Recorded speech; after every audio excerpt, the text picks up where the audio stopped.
We created the Montpellier Panel about 5 years ago. It's a group of about 17 agricultural experts, about half of them from Europe and half of them from Africa.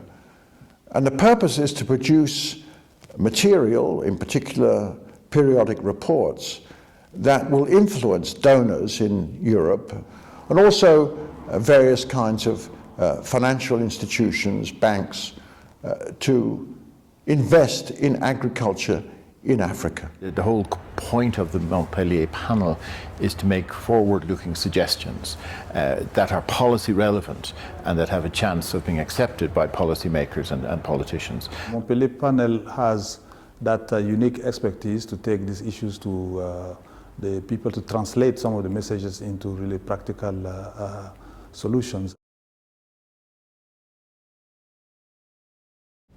Urban populations in Africa are growing very rapidly, and as a consequence they are demanding more food, more nutritious food, more varied food, more processed food.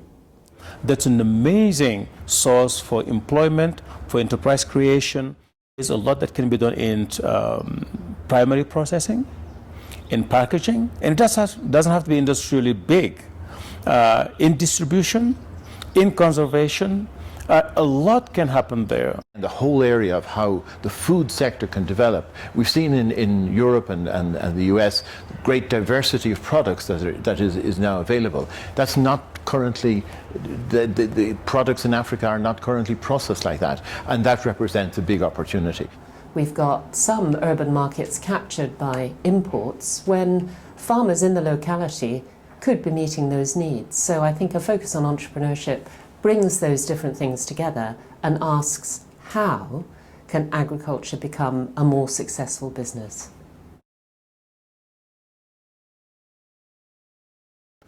There's about 200 million people in Africa who are between the age of 15 and 24, and many of those are unemployed. Youth needs to be persuaded that agriculture has got a future that they want to be part of. The youth are not interested in agriculture. Very few of them know that agriculture businesses could create a lot of wealth for anybody who is willing to invest in it. There are some good examples of young people becoming entrepreneurs in agriculture. One of our examples is a man called Tuna in Ethiopia. He started off as a day laborer at the age of 15. And so what he did was to rent a water pump to irrigate his small plot of vegetables. That was very successful, and so he acquired more land and spread further. Now he's got, I think, over 30 hectares of land. He employs over 50 young people. So that's a good example of what can be done. They need appropriate financing to get started or to grow. They need, for example, microcredit. They may need some kind of bridging funding if they are beginning to grow to a larger size but are not big enough for a commercial bank. Sometimes they're seen as high risk, and then investors need to think of the whole value chain before they invest. Often the finances are available, and it's a question of getting them to really access those finances. They may not be able to produce, for example, a business plan or have a good financial statement. And there are now various organizations. A good one is the Uganda Development Trust in Uganda that goes along to these small enterprises and gives them the kind of training they need. The Montpellier Panel is recommending a number of key actions that can reposition agriculture as being at the forefront of the economy. These include things like improving access to finance, also putting more money and support into high-level agricultural research and training so that farmers in Africa have got the best of skills and scientific knowledge to back them.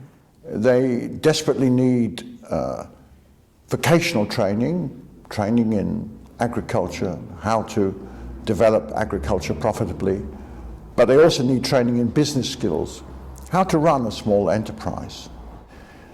Maybe they can get this through short courses, or in other cases through specific agricultural vocational colleges which teach business skills as well as agriculture. Right, you don't make an entrepreneur. You can support an entrepreneur grow, but an entrepreneur is also inspired by what he or she sees around them. So that's where I think ought to be some complicity between the governments, the private sector, the youth, the local communities, to make sure that opportunities are made known to the youngsters and that the youth can be supported with the skills they need to become more productive.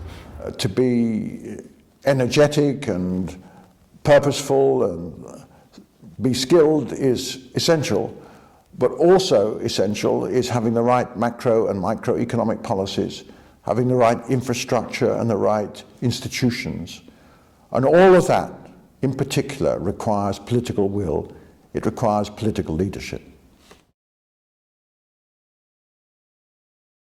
Real returns are possible if agriculture can achieve its position in the economy again. I think to a large extent governments have neglected agriculture for too long. They've allowed imports to come in and take over markets that local agriculture should be providing for. You can't take food security for granted.